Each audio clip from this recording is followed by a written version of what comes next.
प्रभु यीशु के सामर्थ्य नाम में आप सबको जय मसीह की। Praise the Lord. प्रभु के पवित्र नाम की महिमा हो।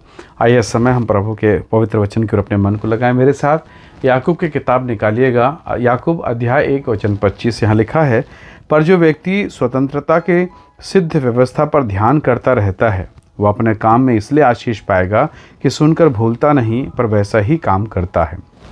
Hallelujah, praise the Lord. प्रभु के लोगों, प्रभु का वचन ये बताना चाहता है कि हम परमेश्वर के व्यवस्था पर, प्रभु के वचन पर मनन तो कर रहे हैं, पर क्या जो वचन पर हम मनन कर रहे हैं या जो हम सुन रहे हैं उसको हम काम में ला रहे हैं। यहाँ वचन में लिखा है, सुनकर भूलता नहीं पर वैसा ही करता है, इसलिए वो आशीष को पाएगा। आपको यूहन्ना रचित सुसमाचार में मालूम होगा वो अंधे का घटना जो जन्म से अंधा था। यीशु मसीह ने उससे कहा, क्या तू देखना चाहता है? उसने कहा हाँ। यीशु ने मिट्टी सानी और मिट्टी सान के उसके आंख में लगा दिया और अब उस अंधे को एक कठिन काम दिया। एक तो वो अंधा है, वो देख नहीं सकता, तो जाएगा कहाँ? उसको कहा जा शिलो के कुंड में जा और जाकर अपने आंख को धो ले। प्रभु का धन्यवाद। देखिए, वो टाल सकता था, जैसे कई बार हम टालते हैं ना, प्रभु की आज्ञा को, परमेश्वर के दास की आज्ञा को हम टाल देते हैं। वो भी टाल सकता था पर वो टाला नहीं। वो अंधा था, ठीक है, किसी का मदद लिया कि कोई लेकर गया, हमें नहीं मालूम, पर ऐसा लिखा है वो शिलो के कुंड में गया। जब उसने आंखों को धोया, ऐसा लिखा है वो जन्म का अंधा साफ साफ देखने लगा। Praise the Lord, hallelujah. क्या होता अगर वो ये बहाना कर देता कि प्रभु जी आप मुझे दूसरा काम दीजिए, मैं तो अंधा हूँ और अंधे दशा में मैं कैसे वहाँ तक पहुँचूँगा, मैं कैसे, कौन मुझे लेके जाएगा, मैं कैसे करूँगा, नहीं हो सकता, छोड़ दीजिए, हटा दीजिए। प्रभु के लोगों, कई बार हम वैसे ही करते हैं और जो आज्ञा, जो वचन हमें सुनने को मिला या जो वचन हमने सुना, हम सुनते हैं, उसे तिरस्कार कर देते हैं, छोड़ देते हैं और होता ही है कि हमें वो आशीष नहीं मिलती। आपको याद होगा पुराना नियम में राजा की किताब और उसके राजा की किताब में एक वर्णन है विशेषकर नामान सुरयानी के विषय में। प्रभु के दास एलीशा ने कहा कि यरदन में जाकर 7 बार डुबकी मार, और तब चूंकि वो सेनापति था, रेपुटेशन वाला है, हाई सोसाइटी का है, वो एकदम झुंझला गया, उसका चेहरे का कलर बदल गया। ऐसा वचन में लिखा है, वो कहता कि क्या हमारे नगर में, हमारे देश में सिवान और पर्पल नदी नहीं? क्या इससे बेहतर नहीं है? मैं वहाँ जाके नहाऊंगा। सेनापति के लोगों ने कहा कि सेनापति, महान सेनापति, यदि वो नबी, वो दास अगर तुझे कोई कठिन काम देता तो क्या तू नहीं करता?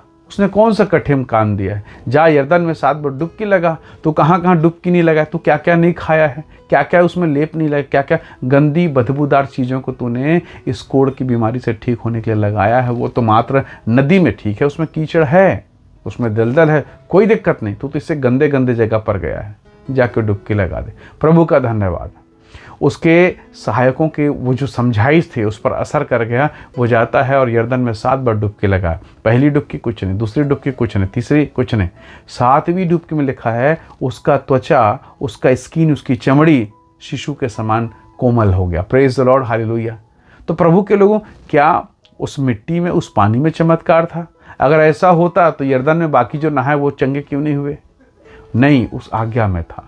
बाइबल कहती है जो व्यक्ति स्वतंत्रता की सिद्ध व्यवस्था पर ध्यान करता रहता है वो अपने काम इसलिए आशीष पाएगा, सुनकर भूलता नहीं है पर वैसा ही करता है। जब मैं और आप सुनकर भूलते नहीं हैं, उसी के अनुसार करते हैं, तब हम अपने स्वर्गीय पिता से प्रतिफल पाते हैं। वो शिलोह से नाचते कूदते आया, क्यों?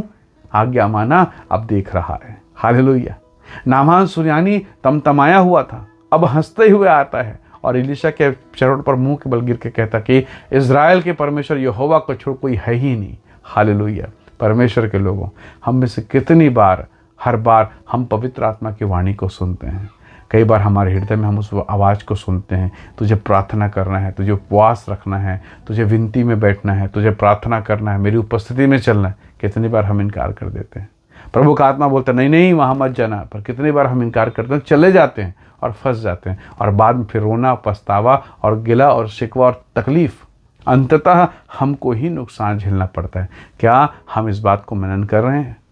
बाइबल कहती है जो सुनकर भूलता नहीं वो आशीष पाएगा। आइए हम प्रभु से मांगें कि परमेश्वर हम पर अनुग्रह कर कि हम सुने, भूलें ना प्रभु जी, सुनकर उसके अनुसार चल सकें, ऐसी वो सहायता प्राप्त करें। आइए दुआ करें।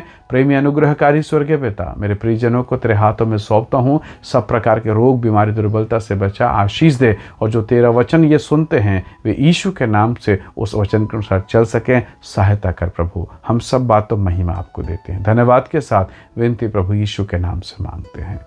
आमीन, आमीन। प्रभु आप सबको बहुत ऐसे आशीष दे। Praise the Lord. जय मसीह।